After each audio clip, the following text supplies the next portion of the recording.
Our laws constrain the power of the president, even during wartime. And I've taken an oath to defend the Constitution of the United States.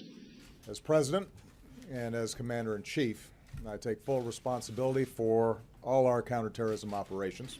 The very precision of drone strikes and the necessary secrecy often involved in such actions can end up shielding our government from the public scrutiny that a troop deployment invites.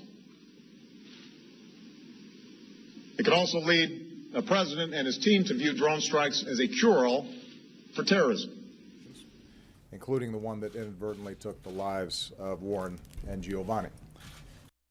Well, there you saw a compilation of President Obama 2 years ago warning about the limitations of drone strikes, and now, despite his own warnings, the president has to take full responsibility for the deaths of 2 innocent hostages killed in a drone strike back in January. And that's where we're going to start with our panel discussion today, along with Miranda Kahn. We're also going to bring in from Newsmax, New York, senior political contributor at Forbes.com and co-host of the Daily Wrap, Rick Unger. Also, Larry Elder, radio host and Newsmax contributor, joining us from Los Angeles as well.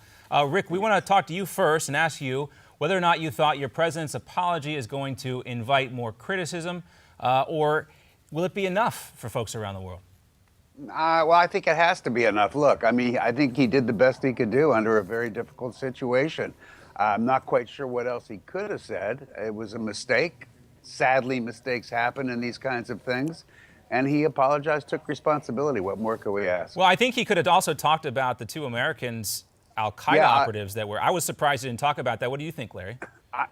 I think he should have emphasized that. That would have certainly put into context exactly what happened. Look, we have a war on terror problem. We have a problem with a stateless, non-uniformed enemy that hides among civilians and targets civilians. There's no good way of getting to that enemy. There's no good way of fighting that without civilian casualties, which is exactly what they want. They want that for propaganda purposes, to recruit purposes, and to make America look like this big, bad, mean, ugly, immoral country that will go in and pillage and plunder. That's what they want.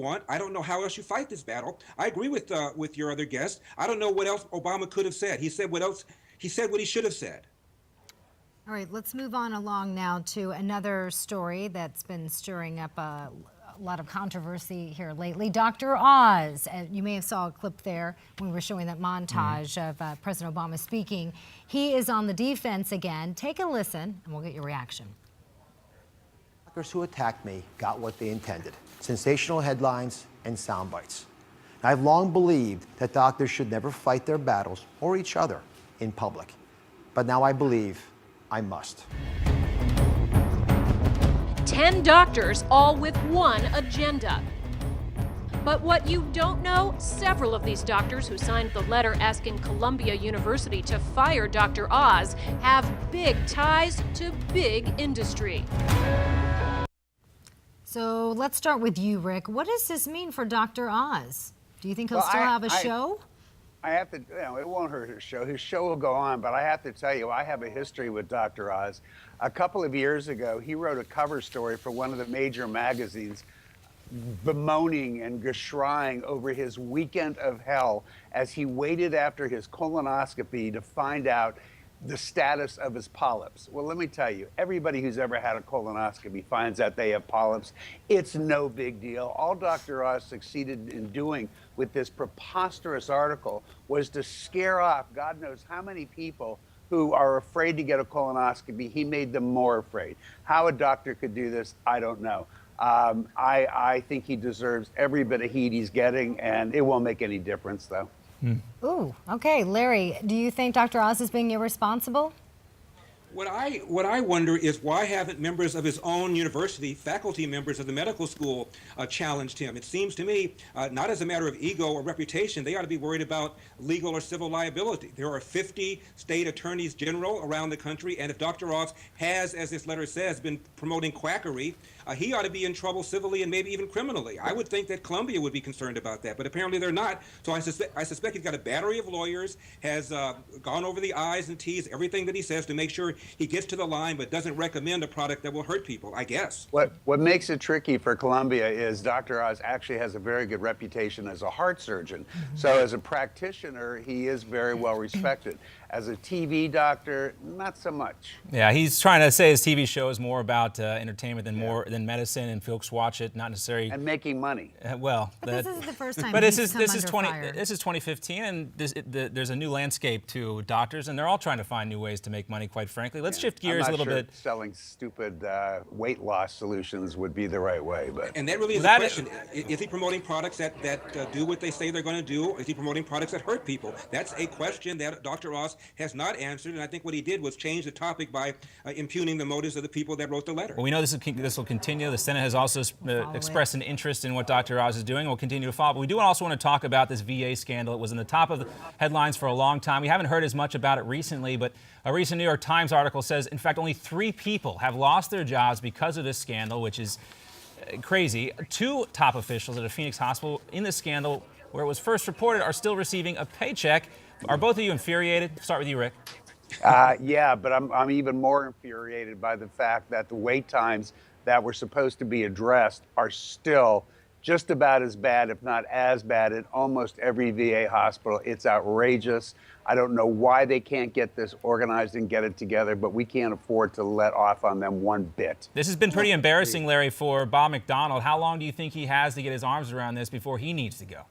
Well, one of the first things I think he said was that he couldn't fire anybody. It's not his fault that he can't get rid of bad people and alter procedures without the union. Congress changed that. Congress changed that. They did, because he did have that problem. They couldn't be fired, but Congress did legislate that problem away. So this should be getting dealt with. I hadn't heard that. I don't know whether it's been legislated away, but if they have, he certainly hasn't fired anybody and certainly needs to. Well, we also hear about this in other agencies, too, and we just saw the now ousted DEA chief saying the same thing. She can't fire anybody, and it seems like it's more systemic in the government bureaucracy today, and, you know, you might even expect that. Well, some people have even suggested here on Newsmax that the VA be privatized. Larry, what's your thought on that? Well, why do we have a VA in the first place? Why do we have an Amtrak in the first place? If it's done in the private sector, it ought to be able to be done in the private sector. We ought to be able to give these veterans vouchers at the very least while we're fixing this so they can go to private hospitals and get treatment. All right, I know Rick might agree with the last portion of what you said, but I want to give Rick an opportunity to weigh in because he might disagree with the first there's one. another side to the argument that you have to keep in mind. You could probably privatize the part about simply taking care of people as time goes on.